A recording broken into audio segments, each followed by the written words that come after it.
Hi guys, welcome back to my YouTube channel. I know it's been a while since I uploaded a video and I am so sorry. If you're new here, you're welcome. I am that doctor that sews, and in today's video we'll be making this double kaftan design that was created by Toju Foye and worn by Chioma Goodhair.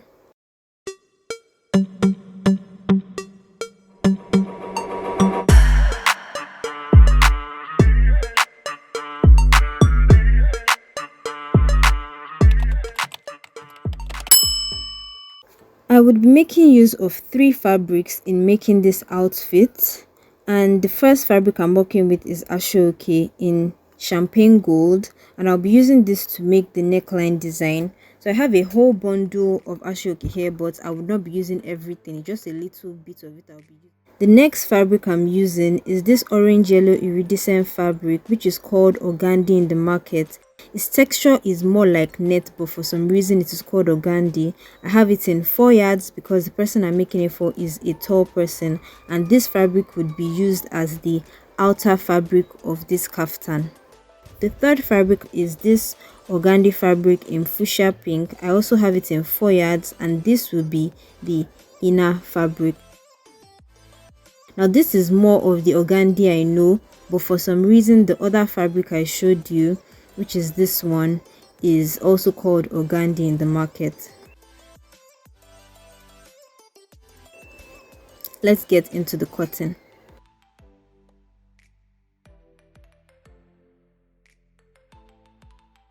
The first thing I did was to fold my fuchsia pink fabric into 2 equal halves.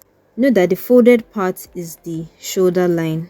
The next thing I did was to mark out the desired length. So the length I'm marking out is the length I want from the shoulder to the floor.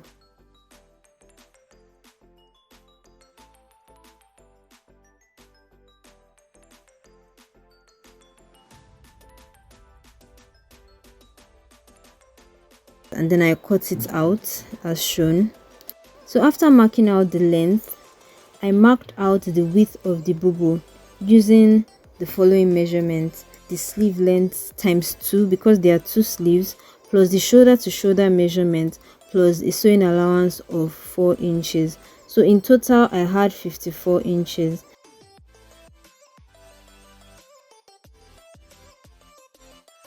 After marking this out, I cut out the excess fabric, and then I created a crease along the folded part. You can do this by either ironing the fold flat or pressing it across with your fingers, just like I'm doing. This is just to guide me when I'm placing the outer fabric over the inner fabric. Then I made notches at the side of the fabric and at the center or midpoint of the fabric.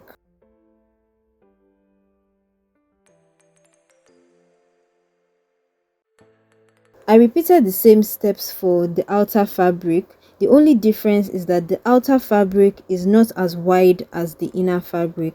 For the inner fabric, which I cut earlier, I used a width of 54 inches, but for this outer fabric I used a width of 41 inches. By the time I checked the width of the fabric as it was okay for me, so I didn't bother trimming it out, but I ensured that the length of the fabric from the shoulder to the floor was the same for both the outer fabric as well as the inner fabric.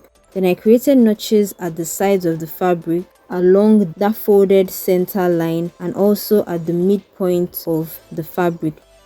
For the next step, I spread out the inner fabric and then I spread the outer fabric on top of the inner fabric, and then I made sure that the center notched points were directly placed over each other and the side points were also aligned perfectly along that crease I created earlier.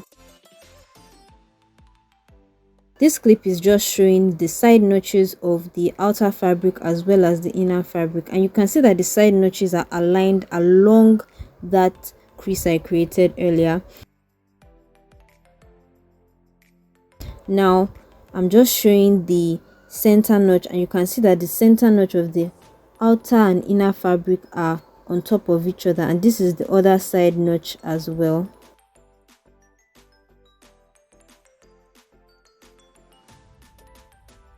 When both fabrics were well aligned, I pinned along the central notch and also along the shoulder line just to ensure that everything is in its proper place.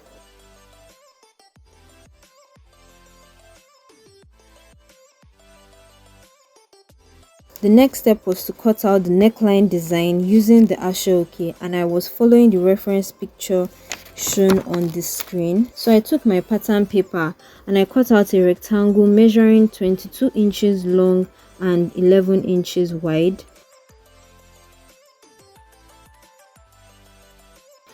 I marked this out, but I eventually increased the width to 12 inches.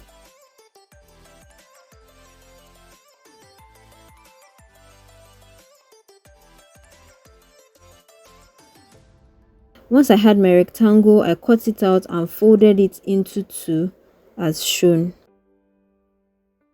Then from the top of the paper, I measured 2 inches down and drew a line across. Then I folded the paper along this line. This line is the shoulder line, just to divide the pattern into the back neck area above the 2-inch mark and the front neck area, which is below the 2-inch mark. I unfolded the pattern and I labeled the front and back parts as well as the shoulder line. From the central folded line, I measured out the neck with 3.25 inches on each side of the neck, and I labeled the right and the left side of the neckline. From the shoulder line, I measured a neck depth of 6.5 inches. Then I drew out a square by connecting all the points together. I labeled the neck points at the shoulder A and B. On the right side of the neckline, which is at point A, I came down from the shoulder line by 2 inches and marked point C. On the left side of the neck, along the neck depth, I found the midpoint between the center of my paper and the neck width. I marked this point as point D, and I connected this point D to point B as well as point C and point A. Then at the center of the paper, I came up from the shoulder line by 1 inch, and this just represents the back neck depth. I then connected this 1 inch point to point A and point B to give me the back neckline. At this point, I wanted the neckline deeper, so I increased the neck depth to 7 inches and redrew my neckline.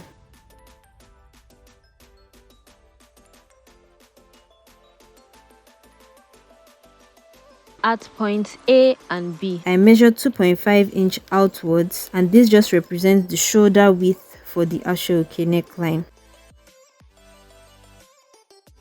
At the bottom edges of the paper, I marked 1 inch inwards on both sides and connected these 2 points with slant lines to the top edges of the paper.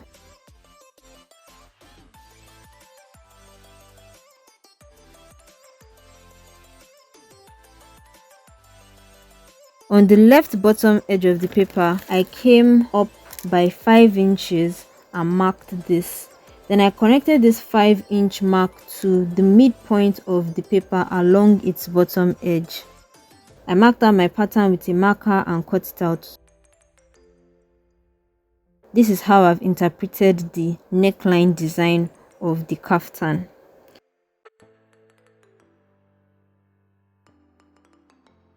I eventually decided to make the pattern shorter with about half of an inch, and I remarked it and cut it out. The next step was to cut out the neckline on the pattern as shown.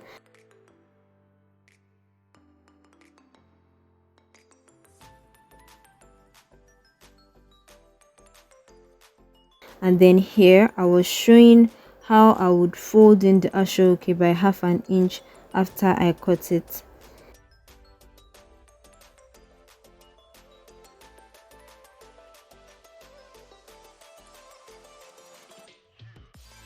I then cut out my pattern on the ashoke fabric and traced out the neckline.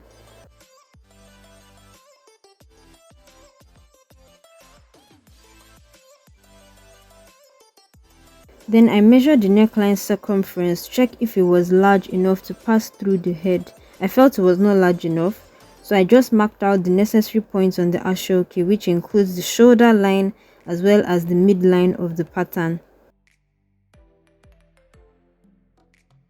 Then I removed the pattern paper and increased the neck circumference by 0.5 inch around the original neckline which I had drawn. This is optional. If you're okay with your neck circumference, then you can just leave it as it is.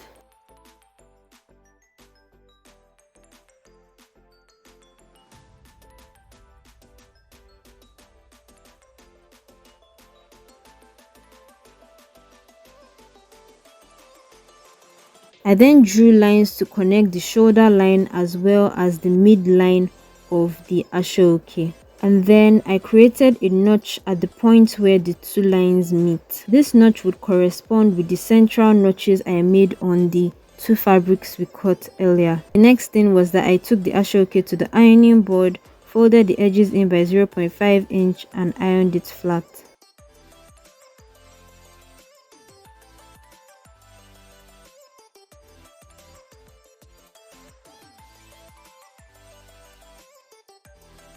In this clip, I'm just showing that the two fabrics are over each other and that the side notches are aligned and the center notches are also aligned.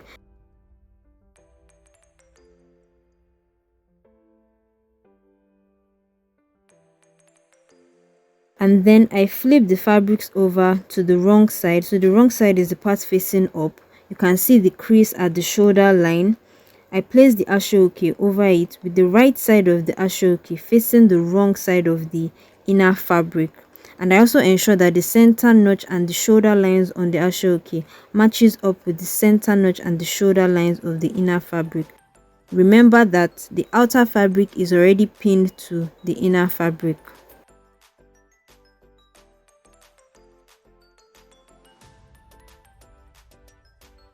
I pinned the ashoke on top of the fabrics and sewed along the neckline I drew.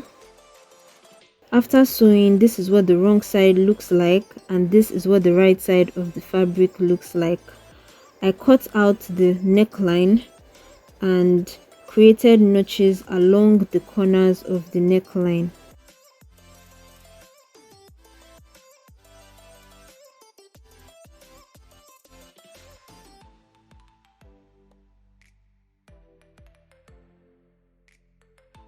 Then I turned the fabric to its right side, brought out the ashoke and ironed the neck area, and then I sewed along the edges of the neck design.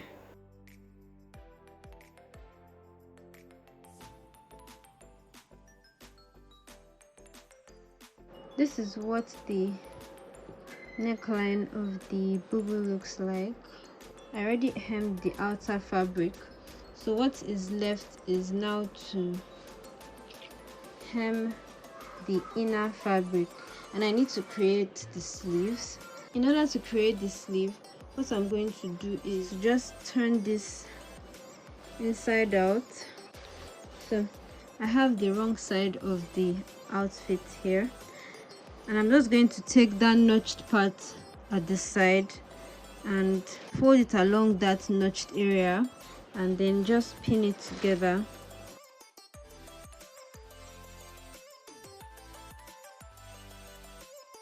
From that notched area along which the shoulder fold is, I'm going to measure about 12 to 13 inches and I'm going to notch along that area, and this is going to represent where the sleeves are going to end.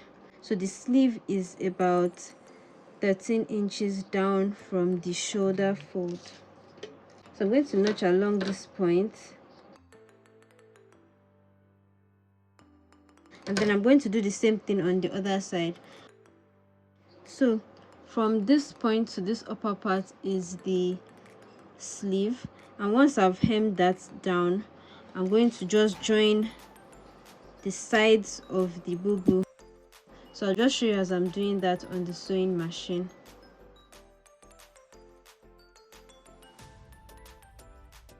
I already hemmed the sleeve, which is what you can see right here, and then I also sewed the sides of the boubou together using a seam allowance of about 1 inch. So I joined them together with the wrong sides facing each other. So this sewing allowance is on the outside of the boubou. Now next thing I'll be doing is I'll be turning the boubou inside out, and then I'll make sure the right side are going to face each other like this. Then I'm going to sew with a sewing allowance of about 0.5 inches, and this is just to create I think it's called a French seam, so that there will be no raw edges of the outfit at all. So I already did this off camera. This is the right side of the boubou. As you can see, this is the right side, and then this is what the inside looks like. So you can see that there's no raw edge. The raw edge is already hidden inside the seam allowance. So this is what I'll just be doing for the other side. And then once I'm done, I'm just going to hem the bottom of the boubou, and then I will be done with the making of this outfit. So thank you so much for watching. I'll show you the finished product in a few minutes, and if this video has been useful to you, please kindly subscribe, leave a comment, and share my YouTube channel with your friends. Thank you for watching.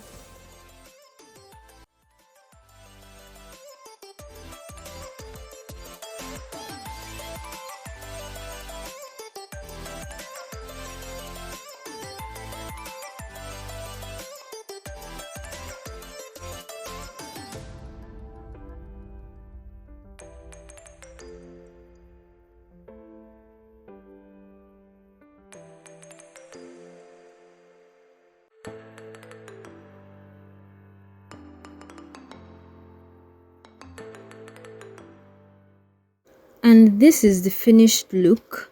At this point, you may choose to add a unique touch to your outfit by adding some beads to the ashoke area, or you could just leave it plain. Either way, it looks classy. If you would like to see how this can be beaded, please leave a comment below. Also, don't forget to like and subscribe. See you in my next video. Bye.